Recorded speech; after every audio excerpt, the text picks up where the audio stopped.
You are my refuge.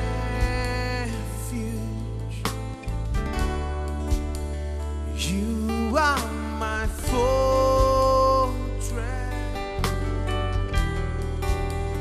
You are my hiding place. You are my God.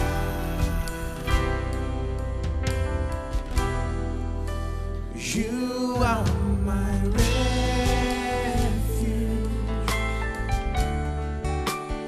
You are my fortress.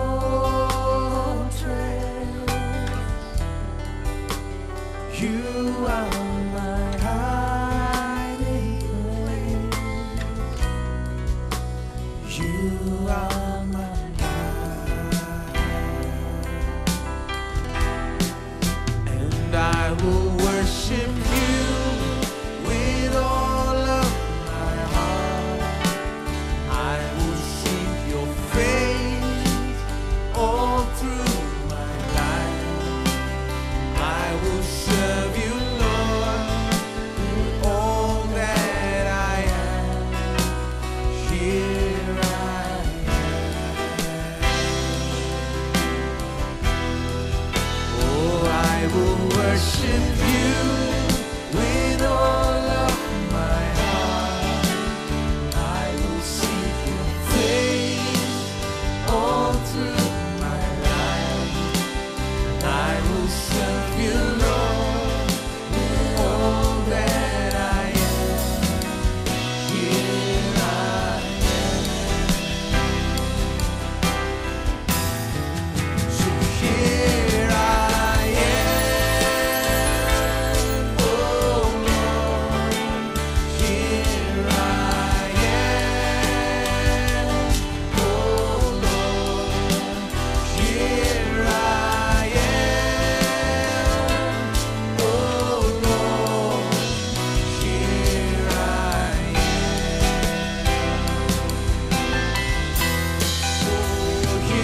I am,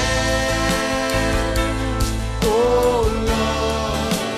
Here I am, oh Lord. Here I am, oh Lord. Here I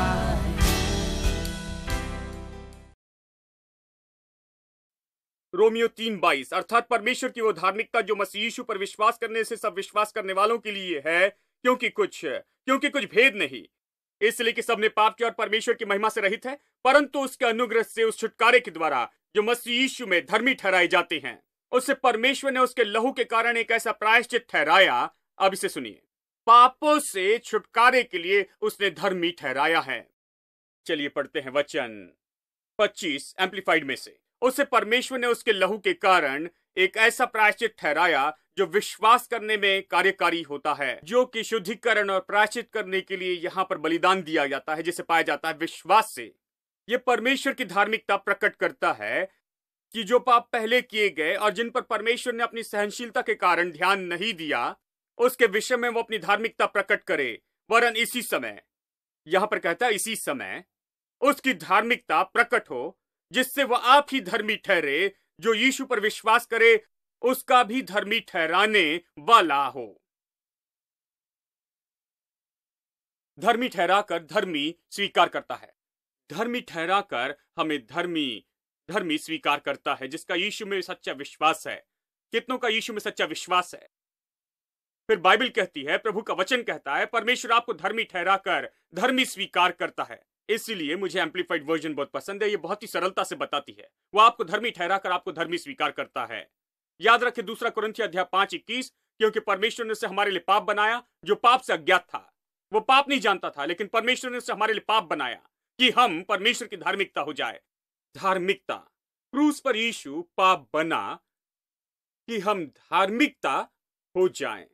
वहां वो पाप बना कि अब हम धर्मी हो जाएं। यानी जब आप जन्म लेते हैं, आप परमेश्वर के परिवार में जन्म लेते हैं यीशु मसीह में विश्वास के द्वारा, बिल्कुल उसी पल स्वर्ग ने घोषित किया है, स्वर्ग की घोषणा के द्वारा आपके स्वर्गीय पिता की घोषणा के द्वारा आपको धर्मी कहा गया है। लेकिन आप विश्वासियों को कहने लगाए कि वो धर्मी है, तो वो सबसे मुश्किल बात है भाई। वो खुद को कुछ भी कहने के लिए तैयार हैं, खुद को कुछ भी कहने के लिए तैयार हैं।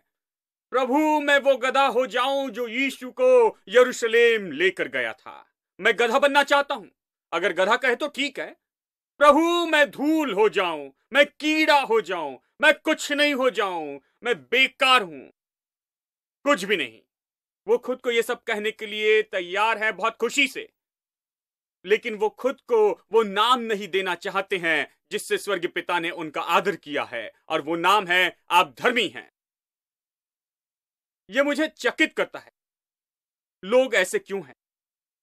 जब आपका स्वर्गीय पिता, जो आकाश और पृथ्वी का सबसे महान अधिकारी है, आकाश और पृथ्वी को बनाने वाले ने चुना कि आपको धर्मी कहे। उसने अपने बेटे को कलवरी के क्रूस पर पाप बनाया कि आपको सदा के लिए धर्मी कहे।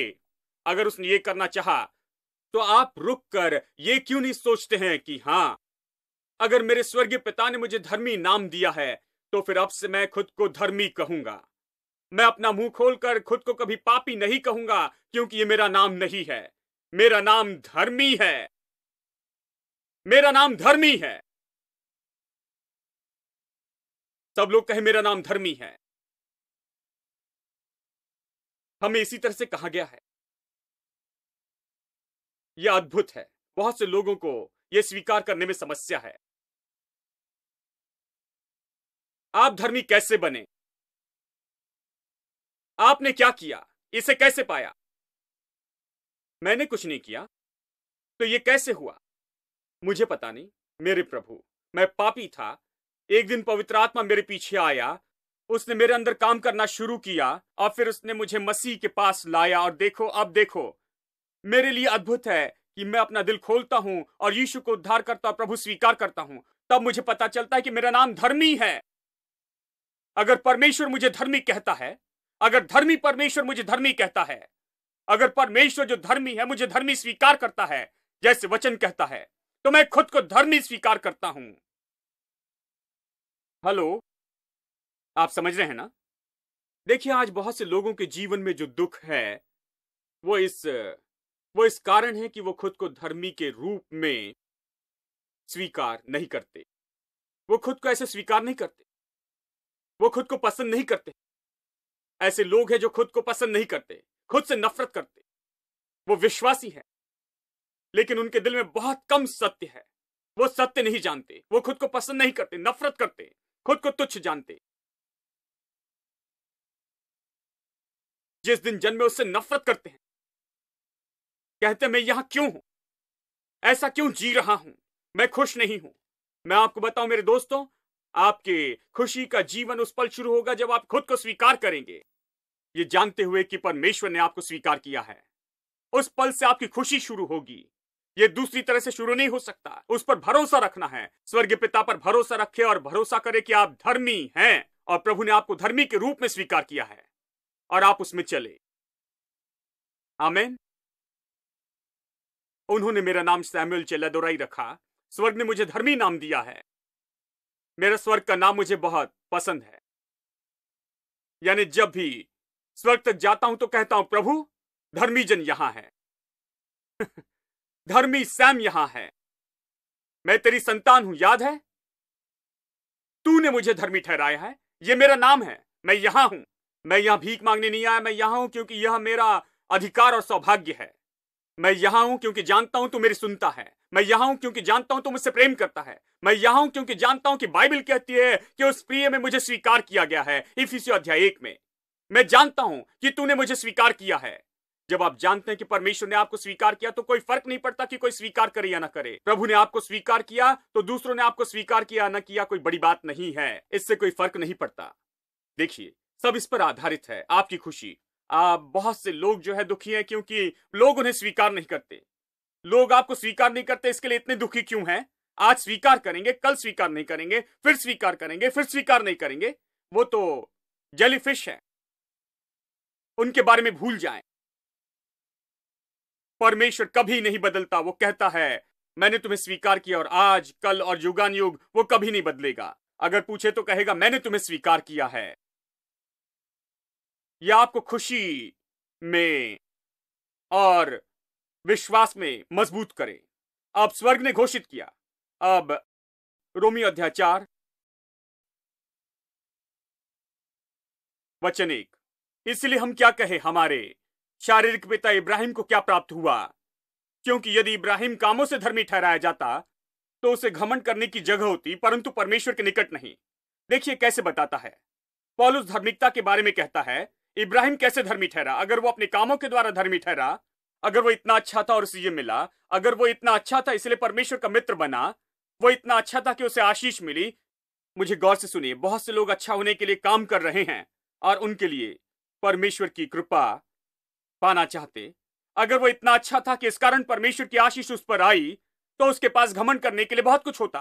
लेकिन परमेश्वर के सामने नहीं ये कहता। परमेश्वर के सामने घमंड करने के लिए उसके पास कुछ नहीं। पवित्र शास्त्र क्या कहता है कि इब्राहिम ने परमेश्वर पर विश्वास किया और यह उसके लिए धार्मिकता गिना गया। काम करने वालों को मजदूरी देना दान नहीं परंतु हक समझा जाता है। जब कोई आपके लिए काम करता है तो आप उसे तनख्वाह देते हैं, भेंट नहीं कहते, आप उसे दान नहीं कहते हैं।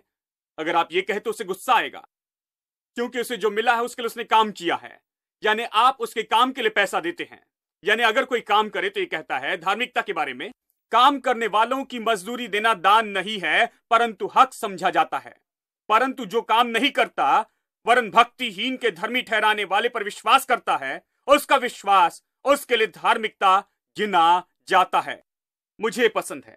लेकिन जो काम नहीं करता, सब लोग कहे जो काम नहीं करता, कहे वो मैं हूं, वो मैं हूं जो काम नहीं करता लेकिन विश्वास करता, जो भक्तिहीन को धर्मी ठहराता यानी पापी को, उसका विश्वास धार्मिकता के लिए गिना जाता है। हां, अगर काम करके पाए तो ये अनुग्रह नहीं है। अनुग्रह तो नए नियम में सबसे महत्वपूर्ण शब्द है। परमेश्वर का अनुग्रह तो वो है जो हमें उद्धार देता है, उद्धार देता है। विश्वास वह है जिसके द्वारा हम परमेश्वर ने जो दिया उसे पाते हैं। अनुग्रह के द्वारा विश्वास से ही तुम्हारा उद्धार हुआ, इफिसियों 2:8 कहता है। अनुग्रह से ही, विश्वास से। अनुग्रह क्या है? अनुग्रह देता है। विश्वास क्या है? विश्वास लेता है। अगर अनुग्रह देता है और विश्वास नहीं लेता तो अनुग्रह ने जो दिया वो व्यर्थ होता है। यानी दोनों एक साथ काम करते हैं। अनुग्रह से देना चाहिए और विश्वास से लेना चाहिए। दोनों एक साथ काम करना चाहिए। उद्धार इसी तरह काम करता है। अनुग्रह, परमेश्वर का अनुग्रह दिया गया इतनी आजादी से मुफ्त में, और विश्वास लेता है। इब्राहिम धर्मी कैसे हुआ? यह कहता है कि कामों से नहीं, क्योंकि अगर वो कामों से धर्मी होता तो घमंड से कह सकता था कि 40 दिन मैंने उपवास किया और 41वें दिन में प्रभु ने मुझे धर्मी कहा। वो कैसे धर्मी हुआ? नहीं कामों से, नहीं तो ये उसके लिए दाम के रूप में गिना जाता था। अगर उसके लिए काम करे, उसे घमंड करने के लिए कुछ नहीं था, लेकिन उसने विश्वास से धार्मिकता प्राप्त की। भक्तिहीन के धर्मी ठहराने वाले पर विश्वास करता है। अब एक उदाहरण देता है, वचन 6। मैं इसे एम्पलीफाइड वर्जन में से पढ़ूंगा। वचन 6, रोमियो अध्याय 4 और वचन 6। उसे दाऊद भी धन्य कहता है। यह कहने के बाद कहता है, जिसे परमेश्वर बिना कामों के धर्मी ठहराता है, उसे दाऊद भी धर्मी कहता है। बिना कामों से वो धर्मी ठहरा है। पुराने नियम का व्यक्ति दाऊद, वो प्रकाशन का व्यक्ति था। वो समझता था, पुराने नियम में रहते हुए भी वो समझता था, वो समझ सकता था। ये तो केवल सामान्य यहूदी लोग इसे नहीं समझ पाए। उनमें ऐसे लोग थे जिनके पास इसका प्रकाशन था, लेकिन बहुत से लोग इसे गलत समझे। वो सोचते थे कि 10 आज्ञाएं उन्हें धर्मी बनाएगी, तो वो बहुत काम करते थे कि 10 आज्ञाओं को अपने जीवन में काम करने दे। अब मैंने आपको किसी ग्रीसी पोल की कहानी बहुत साल पहले बताई थी। देखिए, संसार में जहां भी एग्जीबिशन होता है वहां पर ग्रीसी पोल होता है, तेल लगा होता है, जानते हैं, और मिट्टी और कीचड़ होता है उसके नीचे, और ऊपर कुछ होता है, झंडा या ऐसा कुछ होता है, और हमें ऊपर चढ़कर झंडा निकालना पड़ता है। वहां एक आदमी $100 की नोट लेकर खड़ा होता है और कहता है, मुझे चढ़ने के लिए $5 देना और झंडा उतार कर लाएंगे तो मैं आपको $100 दूंगा। मैंने किसी को से निकालते हुए नहीं देखा। मैं थोड़ा बुद्धिमान हूं तो मैं खड़े रहकर मजा देखता हूं, लेकिन बहुत से लोग बड़ी मांसपेशी वाले वो वहां पर आते, कोशिश करते अपना शर्ट निकालते और वार्म अप करते और तैयार होकर फिर वो चढ़ने लगते। और मैं आपको बताऊं, वो 2 या 3 फीट से ज्यादा नहीं चढ़ सकते और वो कीचड़ में गिरते हैं, कीचड़ में होते हैं, ग्रीस होता है। जितना ज्यादा ग्रीस, कीचड़ और मिट्टी उनमें होती है, दूसरी बार उतना ही मुश्किल होता है, और तीसरी बार और ज्यादा, और चौथी बार उससे भी ज्यादा। जितनी कोशिश करे उतना मुश्किल होता है। व्यवस्था ग्रीसी पोल के जैसी है। देखिए, उस आदमी ने खुद पैसे कमाने के लिए इसे बनाया है। कोई भी उस पर नहीं चढ़ा है, कोई भी ऊपर नहीं चढ़ा। परमेश्वर ने इज़राइल में व्यवस्था रखी ग्रीसी पोल के जैसे। वो कहता, कम ऑन, कोशिश करो। उसने ये इसलिए रखा कि ये दिखाए कि इसे कोई नहीं कर सकता, इसलिए रखा है। लेकिन इन लोगों ने इसे नहीं जाना, सोचने लगे कि ये कर सकते हैं। एक के बाद एक कोशिश करने लगे और कोशिश करते रहे। लेकिन दाऊद जैसे लोग समझ गए, नहीं। वो मेरे जैसे था, बाजू में खड़े होकर कहने लगा, नहीं नहीं, इसे करने का एक ही तरीका है। ये बस यही है, क्योंकि यीशु पर चढ़ा था, वो नीचे आया और मैं उस पर चढ़कर बैठता हूं और वो ऊपर जाता है। चढ़ने का एक ही तरीका है, उस ग्रीसी पोल पर चढ़ने का कोई और तरीका नहीं है। मैं इस ग्रीसी पोल पर चढ़ने की कोशिश में अपना पसीना क्यों बहाऊं, जबकि मैं अच्छे से जानता हूं कि मैं नहीं चढ़ सकता। वो इसीलिए नहीं रखा गया है कि मैं चढ़ सकूं, वो वहां रखा गया है कि साबित करे कि मैं नहीं कर सकता। मैं बेकार के काम में अपनी शक्ति क्यों उपयोग करना चाहता हूं। देखिए, हमें ऐसी कोशिश करने के लिए मूर्ख व्यक्ति नहीं होना है। दाऊद इसे समझ गया, इसलिए सुनिए, वो कहता है, जिसे परमेश्वर बिना कर्मों के धर्मी ठहराता है, उसे दाऊद भी धन्य कहता है। परमेश्वर केवल धार्मिकता देता है, कामों के बिना ही। ये कामों पर आधारित नहीं, इसका कामों से कोई संबंध नहीं है, ये कामों पर आधारित नहीं है। धन्य और खुश है। अब इसे गौर से सुनिए, किंग जेम्स और दूसरे अनुवाद में अच्छे से नहीं बताया गया है, इतना अच्छा अनुवाद नहीं किया गया है। ये केवल कहता है, धन्य वे जिनके अधर्म क्षमा हुए, जिनके पाप ढांके गए, केवल इस तरह से कहता है। लेकिन इसे सुनिए, धन्य और खुश हैं, ये धन्य शब्द का विवरण देता है। धन्य और खुश हैं, और उनसे जलन की जाती है जिनके अधर्म क्षमा हुए, जिनके पाप ढांके गए हैं और पूरी तरह से दफनाए गए हैं।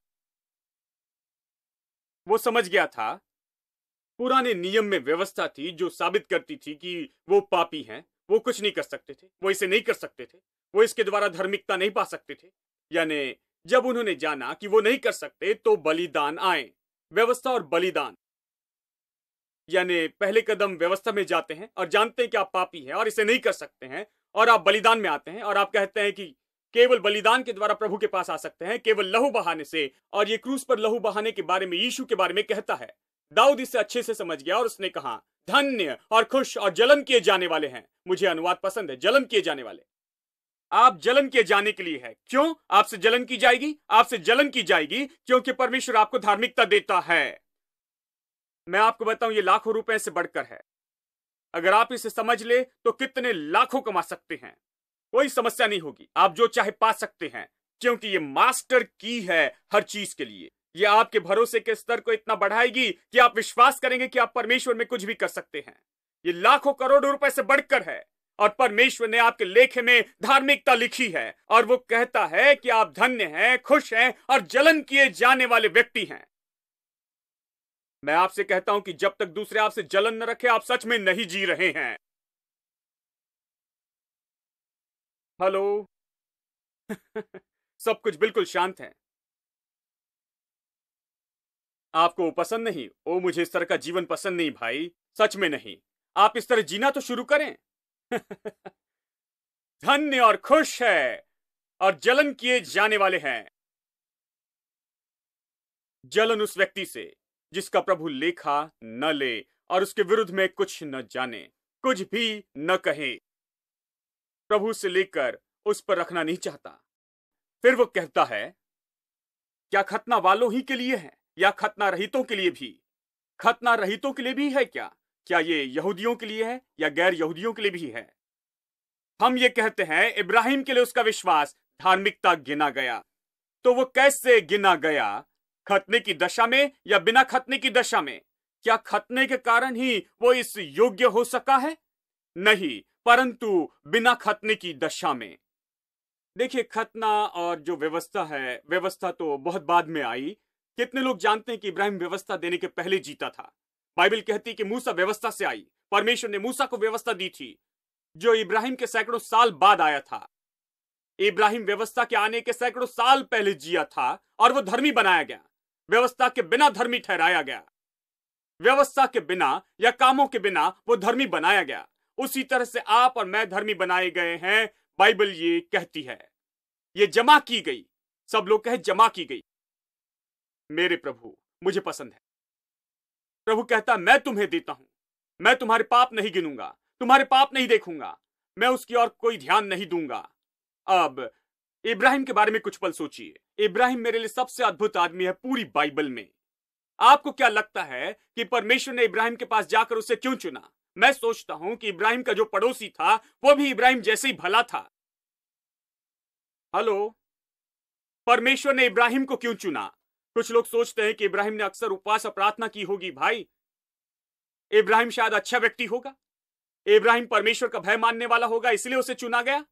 इब्राहिम शायद हमेशा प्रभु को खोजता होगा। नहीं, बाइबल कहती है, हम इब्राहिम के इतिहास के बारे में पढ़ते हैं कि इब्राहिम तो ऐसे समाज में रहता था जहां वो जीवित परमेश्वर को नहीं जानते थे। उन दिनों में मनुष्य प्रभु को नहीं जानता था। वो इसी परिवार में बढ़ा था और वहां प्रभु उससे मिलता है। किस कारण प्रभु ने उसे चुना? क्यों प्रभु ऐसे व्यक्ति की ओर जाकर ये कहता है, आ अपने माता पिता और अपने देश और सब कुछ छोड़कर आ, और मैं तुझे ऐसे देश में ले जाऊंगा, दूसरे देश में तुझे आशीष दूंगा और आशीष बनाऊंगा। तुझे आशीष दे उन्हें मैं आशीष दूंगा, जो श्राप दे उन्हें श्राप दूंगा। मैं तेरे नाम को अति महान करूंगा और संसार के सारे लोग तेरे द्वारा आशीष पाएंगे। क्यों परमेश्वर ने इतनी अच्छी और अद्भुत प्रतिज्ञाएं दी है इस व्यक्ति को? किस कारण से, क्यों दी? उसने क्या किया? क्या वो भला था? क्या वो बहुत आत्मिक था? क्या उसने कुछ अच्छा था? मैं आपसे कहता हूं कि ये मेरे लिए सबसे अद्भुत बात है। परमेश्वर ने इब्राहिम को क्यों चुना और सारी आशीष क्यों दी?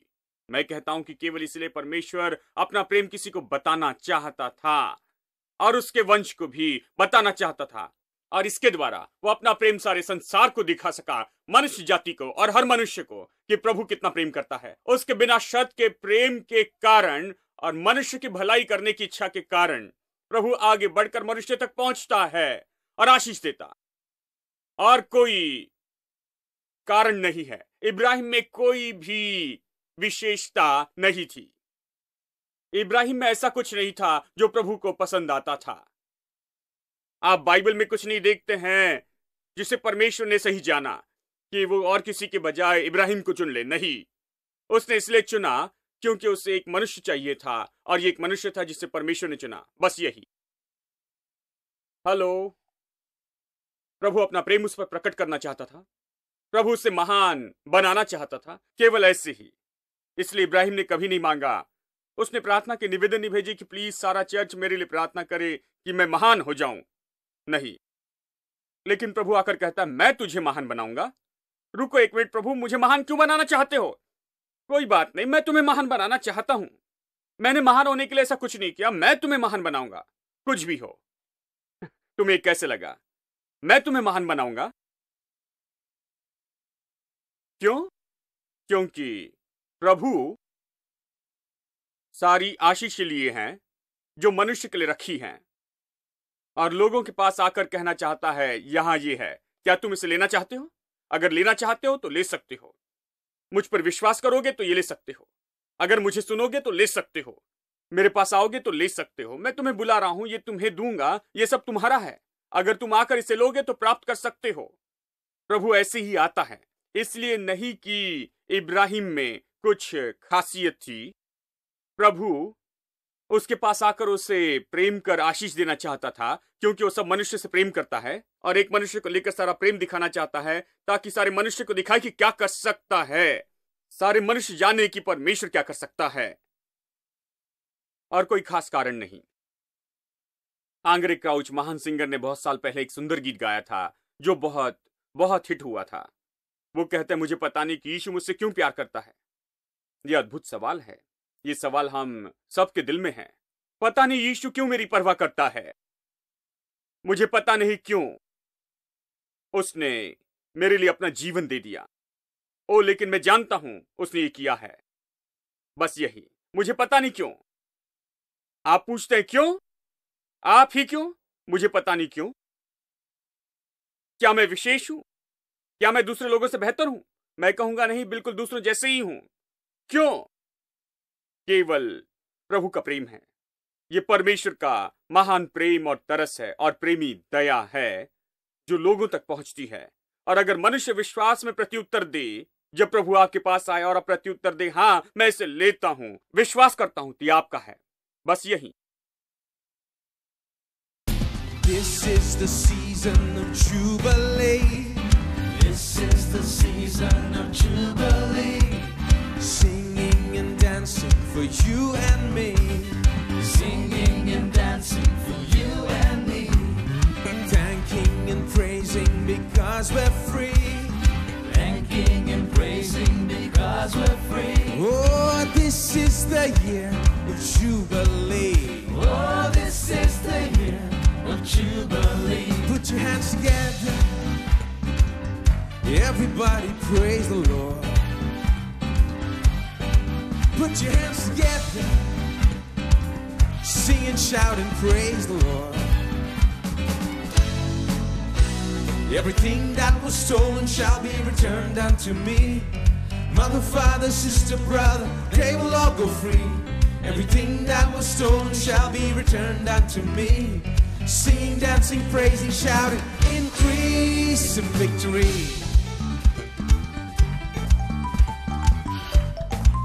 Sing that again. Everything that was stolen shall be returned unto me. Mother, father, sister, brother, they will all go free. Everything that was stolen shall be returned unto me. Singing, dancing, praising, shouting, increase in victory.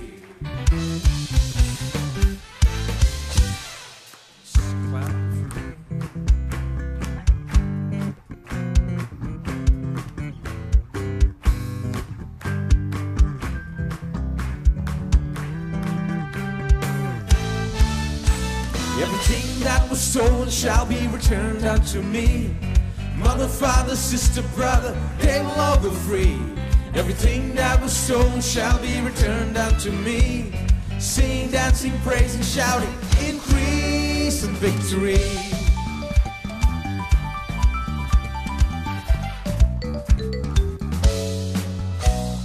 This is the season of Jubilee.